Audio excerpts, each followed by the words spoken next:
प्रकरण 15. रघुपती राघव राजाराम.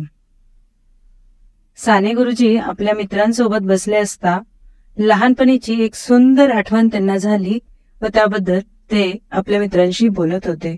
लहानपणी मी देवाची भक्ती फार करीत असे. निरनिराळ्या पोथ्या वाचून भक्तीचे बीज हृदयात पेरले गेले होते व ते हळूहळू वाढत होते. शाळेतील मुले माझ्या घरी जमत व मी त्यांना देवादिदेवतांच्या साधू संतांच्या गोष्टी सांगायचो. मी घरी एक लहानसे खेळातले देऊळ तयार केले होते आणि त्याला लहानसे मकरही केले होते. त्याला बेगड वगैरे लावून ते सजवलेही होते. सुंदर साळीग्राम मी त्या देवळात ठेवला होता. तो साळीग्राम फार तेजस्वी दिसत होता. चंद्रहासाप्रमाणे तो साळीग्राम आपणही आपल्या तोंडात नेहमी ठेवावा असेच मला वाटे.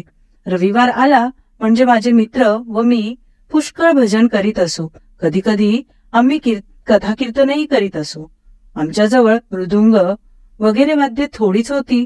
घरातील रिकामा डब्बा घेऊन आम्ही तो जोर जोराने वाजवीत असू व भजन म्हणत असू. आमच्या भजनाने सारी ओळी म्हणजेच गल्ली दुमदुमून जाई. विठोबाला वाहिली फुले भजन करती लहान मुले, विठोबाला वाहिली माळ भजन करती लहान बाळ वगैरे कितीतरी भजने म्हणत आम्ही नाचत असू. भक्ती विजयातील निरनिराळ्या प्रसंगीचे धावे आम्ही पाठ केले होते व तेही हात जोडून आम्ही म्हणत असू. गजेंद्राची ऐकून करुणा सत्वर पावलासी, जगज्जीवना प्रल्हाद रक्षका मन मोहना, पावे आम्हा सत्वर द्रौपदी लज्जा निवारणा, पांडवा रक्षण मधुसूदना, गोपी जनमानस रंजना, पावे आता सत्वर अनाथनाथा रुक्मिणीवरा, भीमा तीरावासी विहारा, जगद्वंद्या जगदुद्धारा, पावे आता सत्वर वगैरे गोड धावे अजूनही मला पाठ येत आहे व ते म्हणताना अजूनही वृत्ती सद्गदी होते. आम्ही त्यावेळेस फार मोठे नव्हतो. मी मराठी 5वीत होतो. वय 11 वर्षाचे असेल. परंतु भक्तिभावाने आजच्यापेक्षाही त्यावेळेस मी मोठा होतो. त्यावेळेस ना कोणती शंका ना कोणता संशय, गोड श्रद्धाळू भावमय भक्ती. निर्जळा एकादशी मी करावयाचो. परमेश्वराचा जपही करायचो. कार्तिक स्नान, माघ स्नान, वैशाख स्नान वगैरे करायचो. कथा सारामृत या पोथीत स्नानाचे महत्व आहे.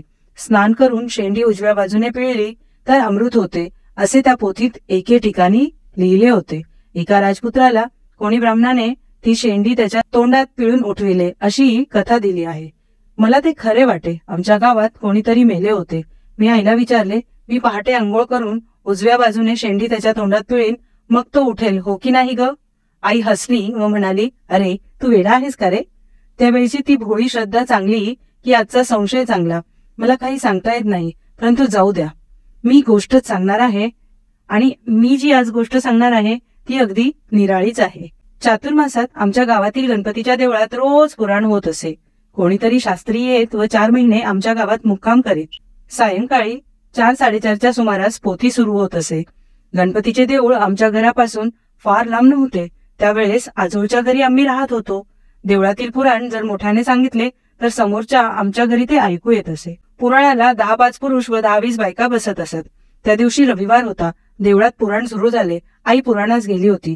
ती पुराणाला फार वेळ बसत नसे. थोडा वेळ बसून देवदर्शन घेऊन ती परत येत असे.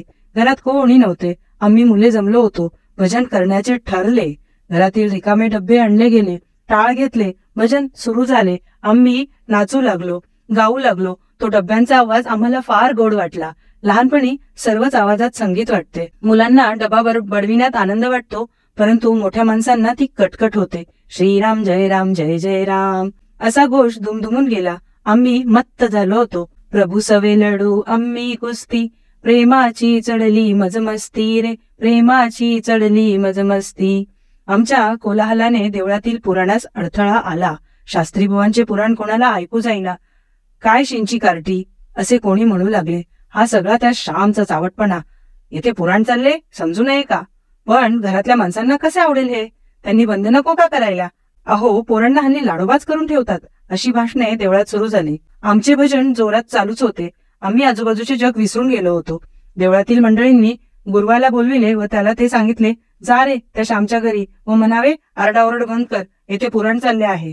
परंतु तो निघण्यापूर्वी माझी आई देवळातून परतली होती. मंडळींचे शब्द ऐकून तिला खूप वाईट वाटले. ती वेगाने घरी येत होती. आम्ही सारे घर डोक्यावर घेतले होते. आई आल्याचे आम्हाला भान देखील नव्हते. ती उभी राहिली तरी आम्ही नाचतच होतो. शेवटी आई रागाने म्हणाली, श्याम. तिच्या त्या आवाजात क्रोध होता. मी चपापलो. भजन थांबले. टाळ व डब्यांचे मृदुंग मुके झाले. आई रागावली होती. काय झाले आई? मी विचारले. तुला लाज नाही रे वाटत हा दुडगुस घालायला? आई रागाने बोलली. आई, हा काय दुडगुस? आम्ही आमच्या देवासमोर भजन करीत आहोत. तूच ना हा साळीग्राम मला दिलास. बघ कसा दिसतो आहे. छत्रीच्या पांढऱ्या बोंडाचा आम्ही त्याला मुकुट घातला आहे. तू रागावलीस होय? मी प्रेमाने पदर धरून विचारले. इतक्यात देवळातील भिकू गुरु आला व म्हणाला, श्याम, देवळात पुराण चालले आहे. तुमचा धांगडधिंगा बंद करा. तुमच्या आरडण्याने पुराण कोणाला ऐकू येत नाहीये. आम्ही नाही बंद करणार. जा.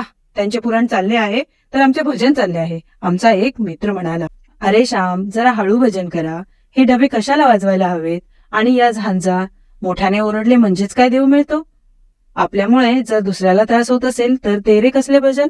आई शांतपणे म्हणाली. साधू संत सुद्धा टाळ वाजवीत व भजन करीत. मी म्हटले, परंतु मुद्दाम दुसऱ्याला त्रास देण्यासाठी नसत ते वाजवीत.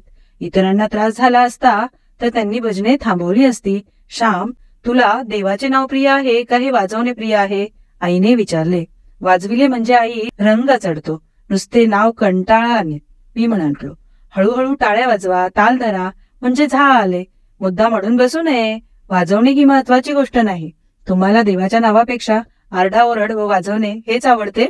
श्याम, ज्या पूजेमुळे उगीचच्या उगीच दुसऱ्याला त्रास होतो ती कसली रे पूजा? माझी पूजा दुसऱ्याच्या पूजेच्या आड येऊ नये. माझी प्रार्थना दुसऱ्याच्या प्रार्थनेच्या आड येऊ नये. तुम्ही हळूहळू भजन केलेत तर तुमचेही काम होईल व देवळात पुराण पण नीट चालेल. भिकू, जा तू. हे नाही हो गलका करणार. असे म्हणून आई निघून गेली व भिकू पण गेला. आम्हा मुलात वादविवाद सुरू झाला. मोठे आले वृद्धाचार्य आम्हाला बंद करायला. त्यांच्या पुराणापेक्षा आमचे भजनच देवाला जास्त आवडेल. पुराण ऐकतात व पुराण संपताच त्याच जागी गावाच्या कुटाळक्या करीत बसतात वगैरे. आम्ही बोलू लागलो, परंतु काय करायचे ते ठरेना. शेवटी मी म्हटले, आपली चूक झाली. आपण हळूहळू भजन बनवूया व नुसत्या डाळ्या वाजवूया. मोठ्याने वाजविण्यात काय आहे? श्याम, तू भित्र आहेस. आपल्याला नाही हे आवडत असे बापू म्हणाला. यात भित्रेपणा कोठे आहे? विचाराप्रमाणे वागणे हे भूषण आहे. अविचाराने वागण्यात काय पराक्रम आहे? मी विचारले. माझ्यावरून रुसून माझे मित्र निघून गेले. त्यांना रामनामापेक्षा डब्बे बनवणे प्रिय होते. मी एकटाच राहिलो. मी भित्रा होतो का? मला काही समजेना. मी रडत रडत देवासमोर रघुपती राघव राजा राम करीत बसलो. लहानपणी माझे मित्र मला त्या दिवशी सोडून गेले. त्याचप्रमाणे आजही मोठेपणी मला मित्र सोडून जातील व मी एकटाच राहीन. लहानपणाप्रमाणेच आजही रडत राम राम म्हणत बसेन. रवींद्रनाथ टागोरांनी म्हटले आहे, तुला एकटेच जावे लागेल. जा, तू आपला कंदील घेऊन जा. लोकांच्या टीकेचा झंझावात सुटेल व तुझ्या हातातील दिवा विझेल, परंतु तो पुन्हा लाव व पुढे पाऊल टाक. तुला एकट्यानेच जावे लागेल. एवढे सांगून श्यामने रात्र 15वी म्हणजेच रघुपती राघव राजाराम या नावाचा धडा संपवला. उद्या ऐकूया तीर्थयात्रार्थ पलायन या नावाचे प्रकरण. जय श्री कृष्ण.